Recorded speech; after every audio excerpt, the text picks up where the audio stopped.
Hi! We all know that World Mental Health Day was on October the 10th. How lovely that there's a whole day that reminds us to continue talking about mental health and mental well-being throughout the year. That is part of the reason why I've written my book, because I want to encourage really young children to talk about how they think and feel at any experience at any given time.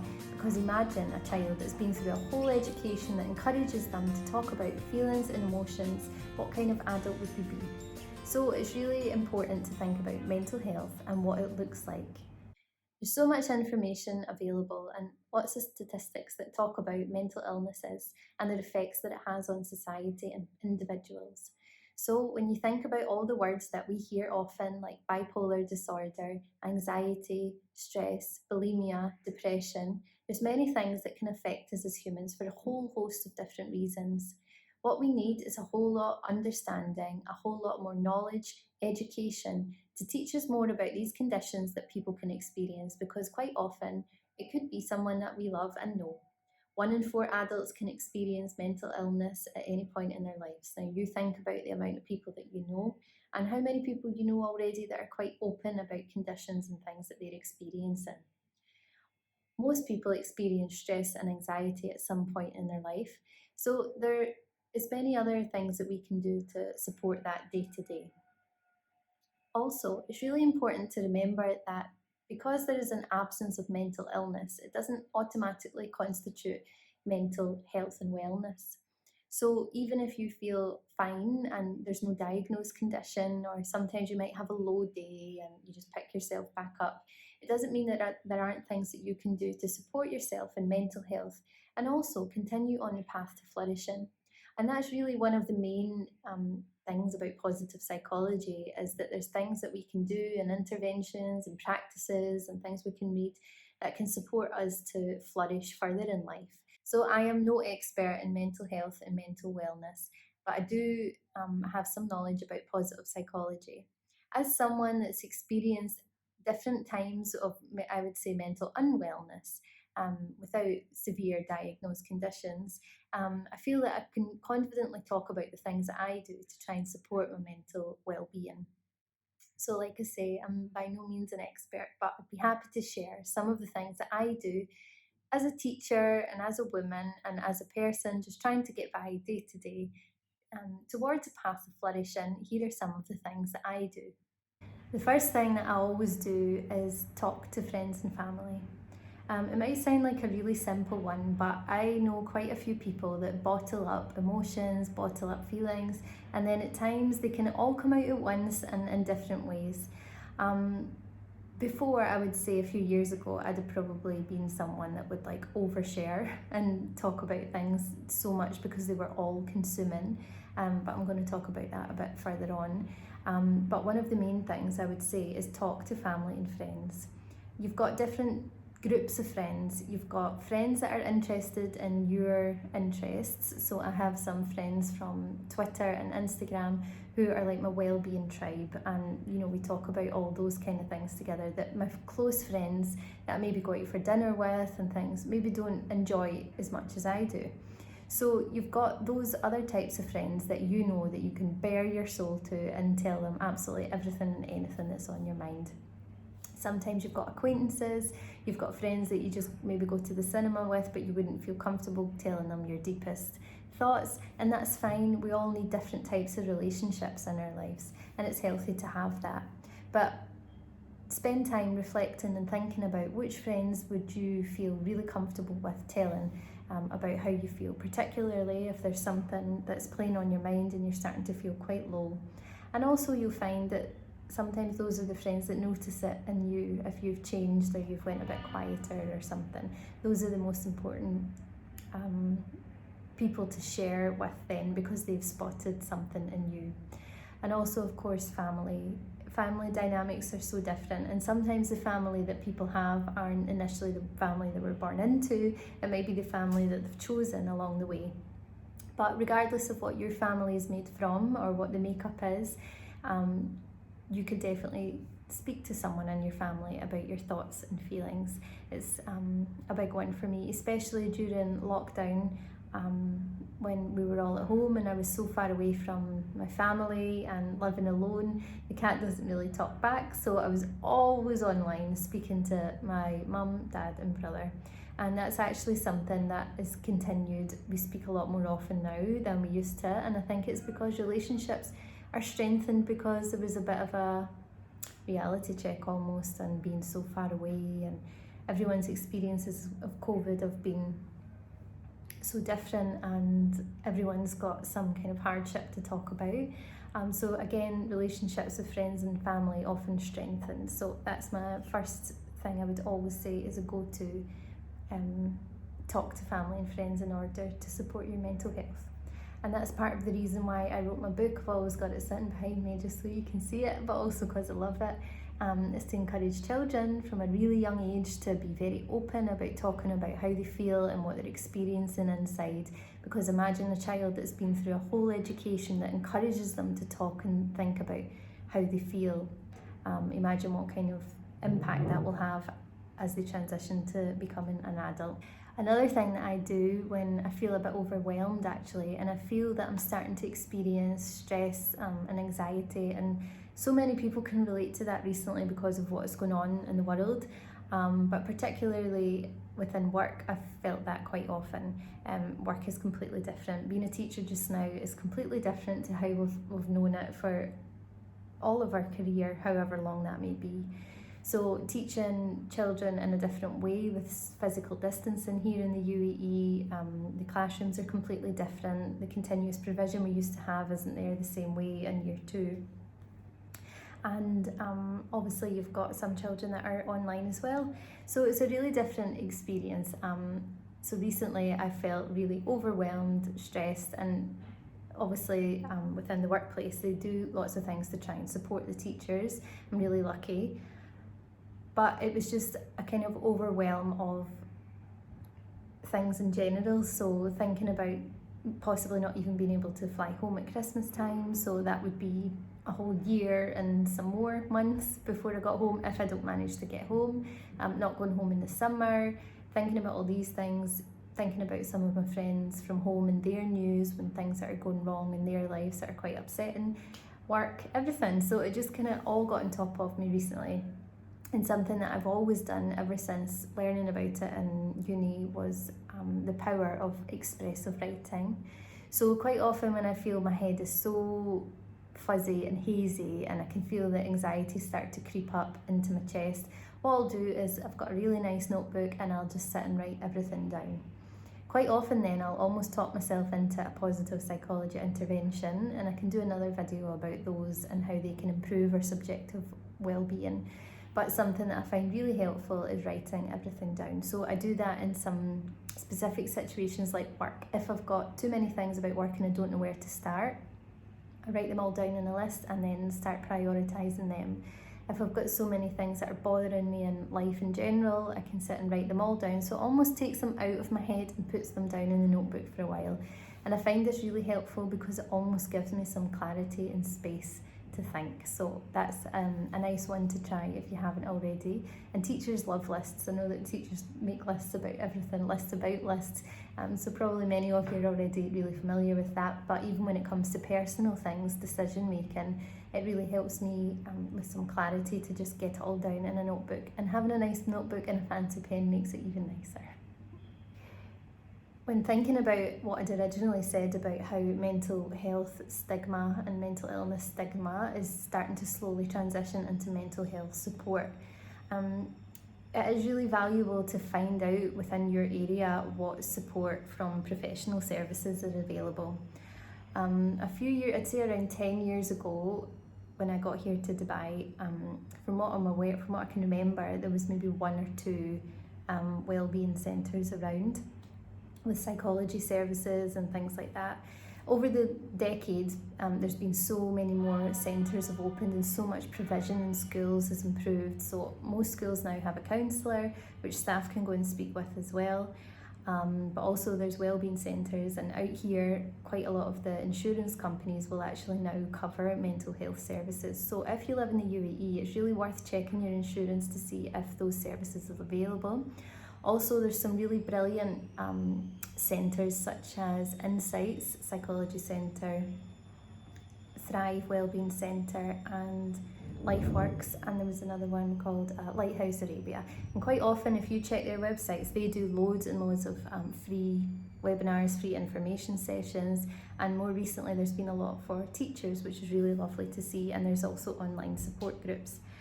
And I know obviously in the UK there's lots of things within local authorities and there's services available, so wherever you are, do make sure that you have a look at professional services. A few years ago, I'd say it was over the course of a year, visited one of the wellbeing centres and had a weekly and then every 2 week session with a psychologist there, because I'd had quite a lot of things happen in my lifetime that I just got to a point I was really struggling to deal with it. And I will be forever thankful to the lady who I worked with. Unfortunately, she doesn't live here anymore, she's moved. But those services to me were beyond valuable, and just having a professional who's studied the mind and studied psychology and therapy and is able to talk you around, talk to you about things that are on your mind and supporting you with them and helping you see a different perspective is really powerful. Even when things are going well in life, it doesn't mean that you can't go and speak and have a sounding board. So it's not just when something goes wrong. And that's also something I would always say coaching is amazing for, because if things are going well and you've got goals that you want to meet, you can always have sessions with a coach, a life coach, a executive coach. There's all different types. But again, that's something else that I really value in my own life. So also taking the stigma away from using different services such as psychologists or therapy sessions, counselling, talking about it and being open about it with the people that you trust, if you so choose to, of course.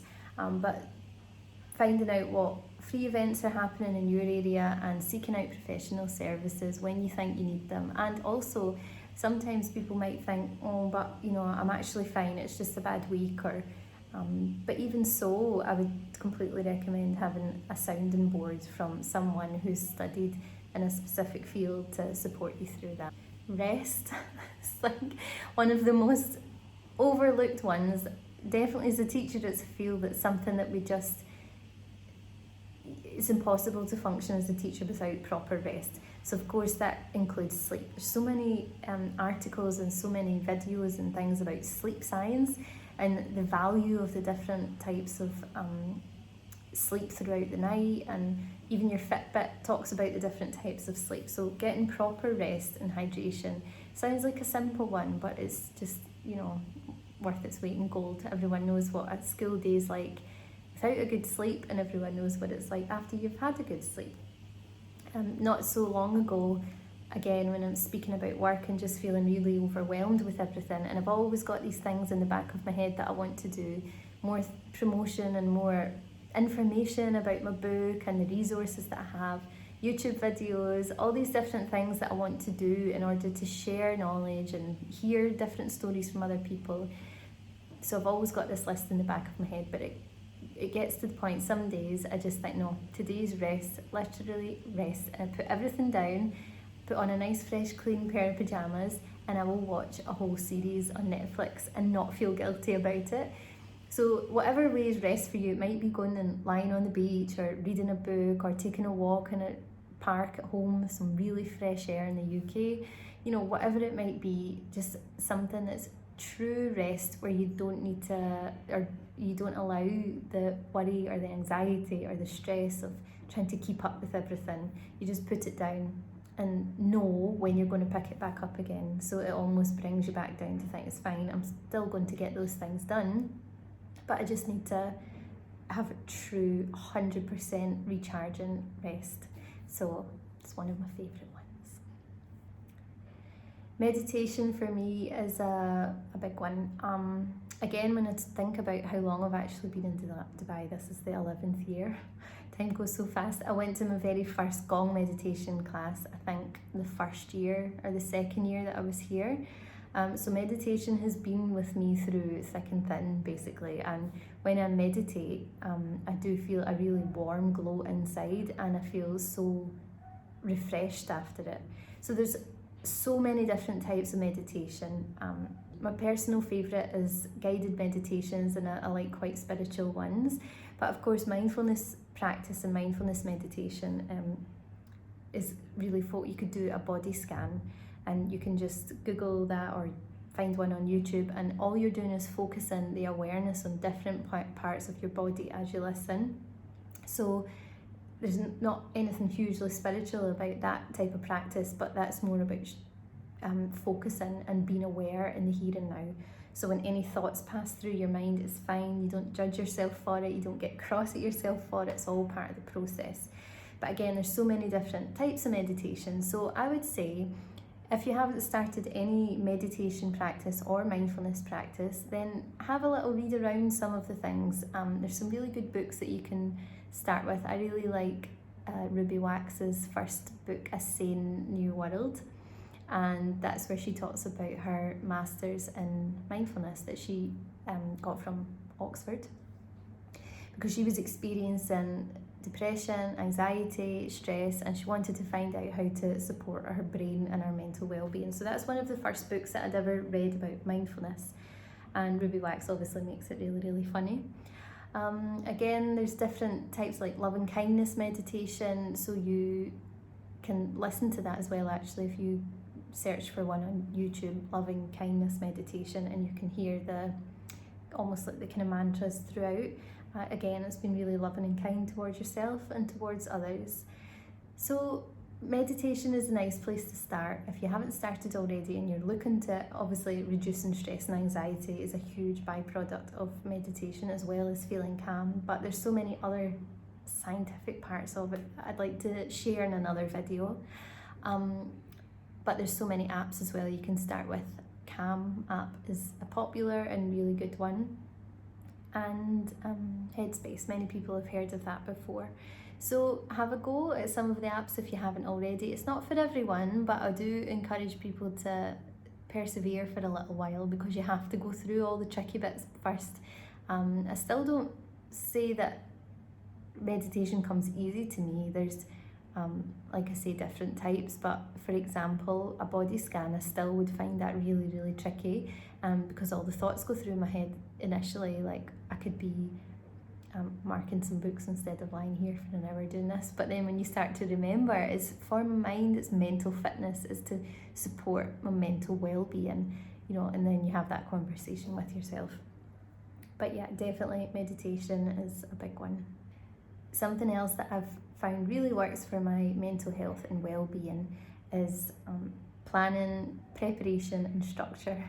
So like many teachers, I count down until the next holiday.